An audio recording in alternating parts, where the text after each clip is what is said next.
한덕수의 입장이 바뀌지 않을 것 같습니다. 내일도 그는 민주당이 준 마지막 기회를 걷어찰 것 같습니다. 헌법재판관 임명하지 않을 것으로 보입니다.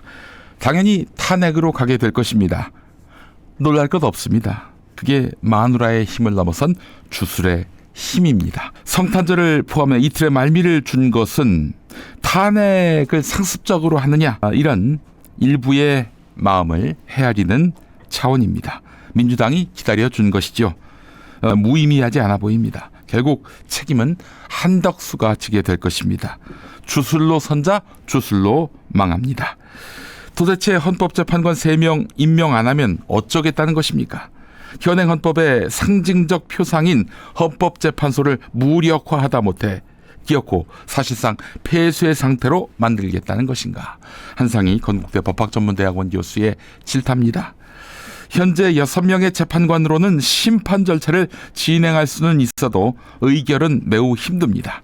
탄핵 사건은 물론이고 위헌법률 심판 사건, 헌법소원 사건 등 6명 중에 1명만 반대해도 의결할 수가 없습니다. 네, 6명 중에 1명만 반대해도 대통령 탄핵 기각됩니다. 만장일치의 결정이 나오지 않는 한 손 놓고 새 헌법재판관이 임명돼 제대로 구성될 때까지 기다려야 합니다. 윤석열이 정형식을 믿고 탄핵 기각을 믿는 메커니즘이 바로 이것입니다. 문제는 이것에 그치지 않습니다. 내년 4월이면 2명의 헌법재판관이 또 임기 만료가 됩니다. 헌법재판소에 헌법재판관이 4명만 남게 되는데 이 숫자로는 헌법재판소는 아예 문을 닫아야 합니다. 의결은 물론이고 심판 절차 진행조차도 불가능합니다. 한덕수의 헌법재판관 임명 거부는 그래서 단지 야당 말을 안 들어서만 문제가 아닌 것입니다. 앞서 헌법재판소 사무처장도 대통령 권한대행이 임명권을 행사할 수 있다라고 했습니다. 또한 국회의장도 가능하다라고 했습니다. 근데 혼자서 국민의 힘만 믿고 저렇게 임명을 하지 않겠다라고 나오는 것이죠. 이런 가운데 대법원이 인사청문회가 열리는 마용주 대법관 후보자 임명과 관련해 한덕수 권한대행 임명이 헌법에 어긋나지 않는다 이렇게 밝혔습니다. 헌법재판소와 대법원 모두 한덕수 권한대행의 임명권을 인정한 것인데 이를 한덕수 혼자서 부정하고 있는 것입니다. 그래놓고는 또 거부권을 행사했어요.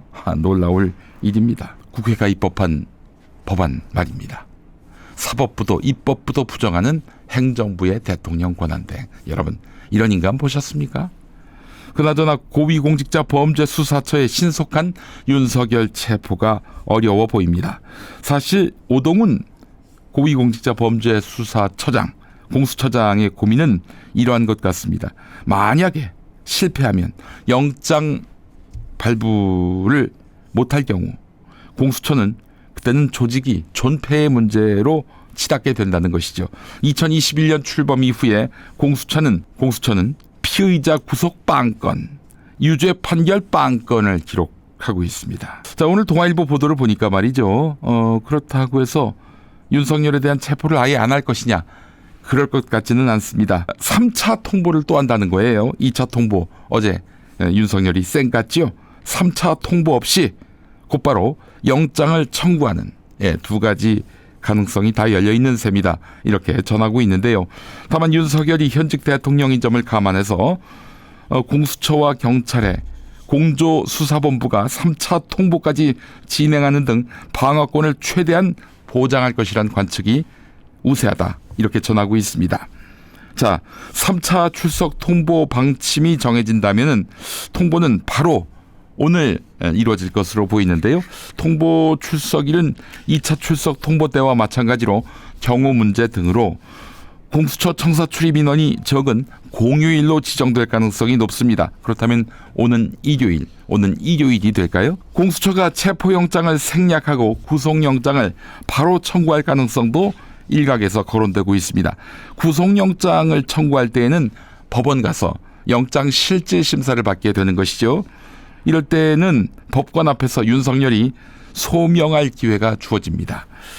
전직 대통령에 대한 구속 프로세스로는 상당히 예의를 갖췄다, 격식을 갖췄다, 이런 평가는 받을 수 있을 것으로 보입니다. 근데 말이죠. 윤석열을 인신 구속해도 이게 또 문제입니다. 구속하면 20일 안에 기소해야 합니다. 재판에 넘겨야 합니다.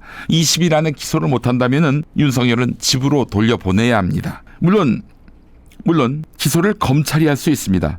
자, 그러나 검찰이 윤석열 재판을 관장하게 된다면 특검을 만들 이유가 없게 되겠죠. 특검은 윤석열 재판을 위해서 만드는 것인데 말이죠. 이건 특검이 해야 합니다. 무조건 특검이 해야 하는 거예요. 그런데 특검이 현재 오리무중이지요. 특검이 검찰, 경찰, 또한 군경찰, 군검찰 자료를 다 모아서 준비를 마친 다음 소환해서 조사하고 구속하는 것이 최상책입니다. 근데 시간이 너무 없어요. 구속 체포가 시급하다는 입장이지만 그렇지 않다는 입장도 이해가 갑니다. 우선 특검이 출범된 다음에 수사 자료를 다 모은 다음에 어느 정도 수사가 이루어지고 그때 체포 구속해도 늦지 않다라고 말씀하시는 분들이 있어요. 이 의견도 터무니없지는 않습니다. 그러나 그렇게 시간을 벌어주면 저쪽이 전열을 가다듬을 것이 확실합니다. 차일 피일 미루다가 한남동 관절을 전광훈 신도들이 감싼다면 그때는 어떻게 할 것인가? 과연 체포가 가능하겠는가? 그러나 전열은 이미 가다듬어졌고 새는 결집할 만큼 결집했다. 이런 분석도 있습니다. 국민의힘은 권성동, 권영세 친윤 체제로 가기로 정했고 윤석열은 트럼프의 길을 가게 될 것이 확실합니다.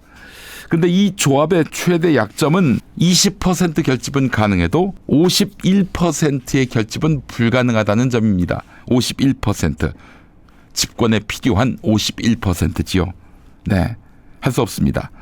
한덕수 대행을 인정한 순간 이 리스크는 민주당이 안고 가기로 작정했던 것 아니겠습니까? 이제 한덕수 대행 체제를 부정하는 상황에 이르렀습니다만은 할 수 없죠. 자, 이런 가운데 김어준 총수 어제 전화 한 통을 받았는데 김용현이 특정 단어를 말하면 블랙들이 움직일 것이다. 따라서 오늘 있을 기자회견 막아야 한다. 이런 전화가 왔다고 합니다.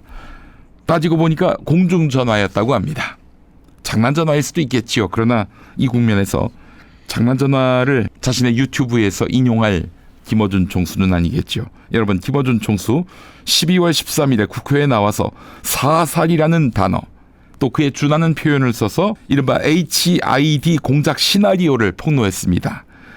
정치인, 노조, 종교인, 언론인 이런 사람들이 수거 대상이라고 계엄수첩에 노상원이 적었다. 이 사실이 드러나고 국지전을 유도했다는 정황도 그 수첩에 담긴 것으로 드러나면서 김어준 총수가 했던 발언, 그 발언이 하나하나 사실로 드러나고 있습니다. 김어준에 대해서 비판적이든 우호적이든 적어도 이 이야기는 주목할 필요가 있다고 생각을 합니다. 네, 아시는 대로 블랙들은 아직 복귀 전입니다. 35명, 살상무기도 들고 있다고 하는데요.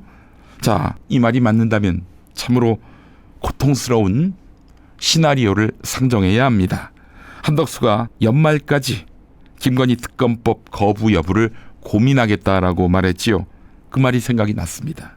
만약 블랙 요원이 오늘 사인을 받고 모종의 작전을 펼쳐서 연말 안으로 2차 내란 시도에 성공한다면 네, 그 가능성은 높지 않습니다. 야당이나 민주시민이 눈을 부릅뜨고 지켜볼 필요는 있어요. 한마디로 말해서 내란이 안 끝난 겁니다.